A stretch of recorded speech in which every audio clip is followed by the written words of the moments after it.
Normally, today and tomorrow, we'd be welcoming many thousands of Americans to the Capitol for the annual March for Life.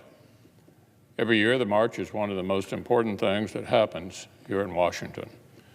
Americans of all ages, diverse backgrounds, and many faiths speak up peacefully and powerfully for the most fundamental human right.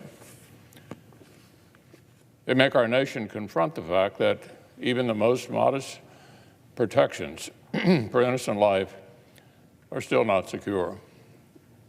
The pandemic has taken this year's march online. That's a particular pity given signs that the new administration may be poised to steamroll even the most limited safeguards for conscience, let alone for life itself. The new Washington needs to hear the marchers more than ever. A case in point, word is out, our new administration is planning to rescind the Mexico City policy this very day, run over the consciences of American taxpayers, and put them back on the hook for funding abortions overseas. An administration that wanted to pursue unity might observe that 77% of Americans, including a majority of Democrats and 85% of independents, don't want taxpayer dollars to fund foreign abortions. This and many other common sense pro-life policies enjoy broad support from the American people, but the radicalism of the modern Democratic Party seems dug in. Fortunately, political dynamics change, but the moral truth does not. Executive orders can't alter the basic science of human life. So I thank my fellow Kentuckians and all Americans who are participating. We'll see you in person next year. Now, in a totally different matter, the country's waited to see whether the new administration would follow a pro-job, pro-worker, pro-working family approach or give in to the far left and put ideological concerns before kitchen table ones. Unfortunately, we didn't have to wait long. As recently as October, now President Biden said you can't legislate by executive action unless you're a dictator.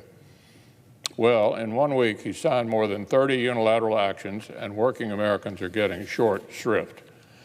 The president abruptly canceled the Keystone pipeline, a massive setback for energy security in North America.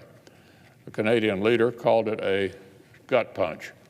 I imagine the 11,000 American workers, including 8,000 union workers who were counting on that work, feel the same way.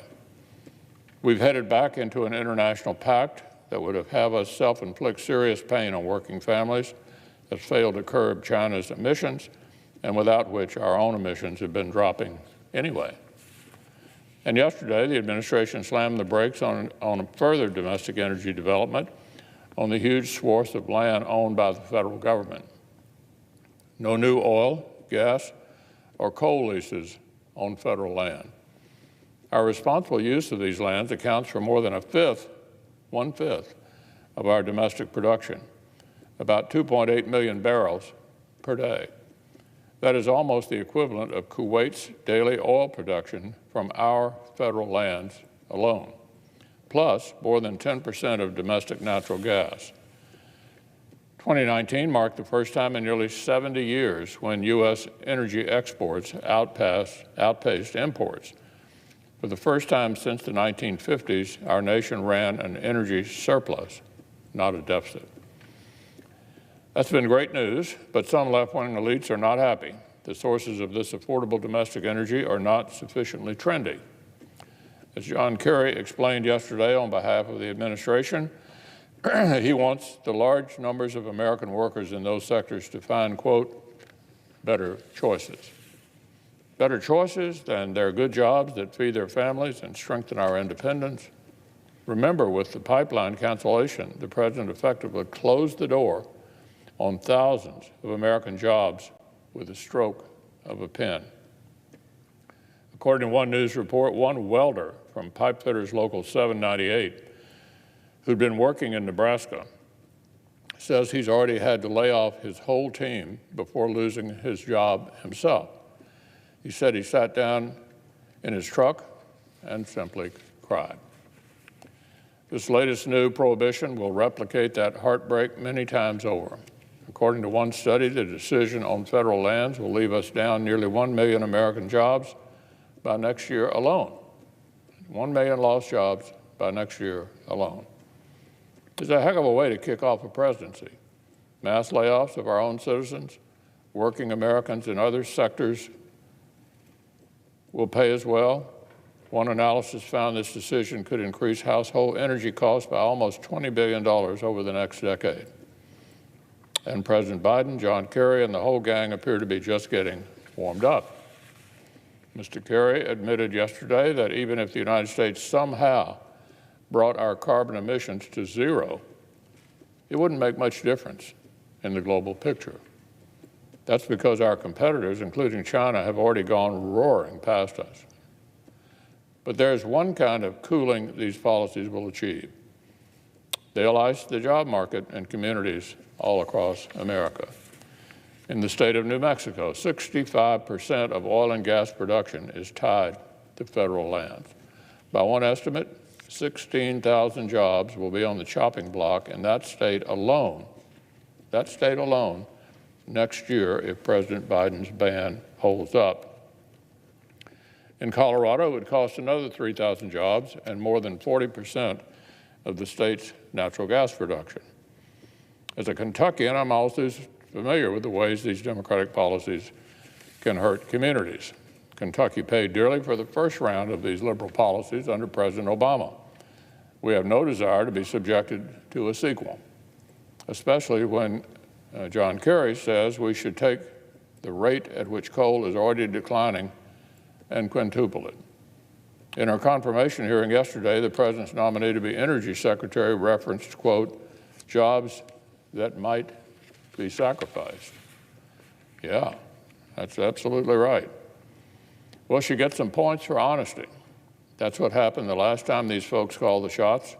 Jobs were sacrificed, including ultimately some of the jobs of the Democratic politicians who back these policies. There's a concept in sports that a coach or a manager should never make a decision that will make the opposing team happy. If they're torn about a risky play call, if they're overthinking a pitching change, they should ask themselves which decision their opponents would rather see and do the opposite. Our new administration is failing that test on domestic energy. China, Russia, and our other competitors must be thrilled, absolutely thrilled, that our new government is essentially declaring war on some of our own economic foundations to satisfy a craving for symbolic gestures.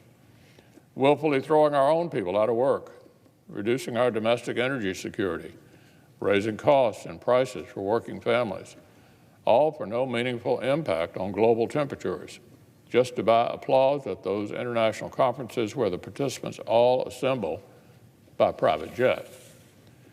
It shouldn't be this way, not with a president who campaigned on protecting the lunch pail union jobs that his left flank wants to eliminate. The president was not elected to enact policies that prompt a certain young congresswoman from New York City to boast online that her radical ideas are shaping his energy policies. The last 4 years proved that growing our prosperity, reducing emissions, and expanding domestic energy are actually not in tension. We can achieve all three. There's nothing green about a tsunami of pink slips for American workers or carting Canadian crude around in trucks and trains instead of a pipeline. This piecemeal Green New Deal is the wrong prescription, wrong for the environment, wrong for national security, and most of all, for the working Americans who will soon be formally working Americans if this keeps up. Hey, did you know we have a video podcast called WJ Live? The Western Journal's mission is to equip readers with the truth. That's the exact same mission we have on WJ Live. You'll hear from writers, editors, and special guests on the most important topics of the day. You can watch it live every day at 5 p.m. Eastern, 2 p.m. Pacific at youtube.com/WJ Live. While you're there, help us out by subscribing and hitting the bell so you won't miss out on any future episodes.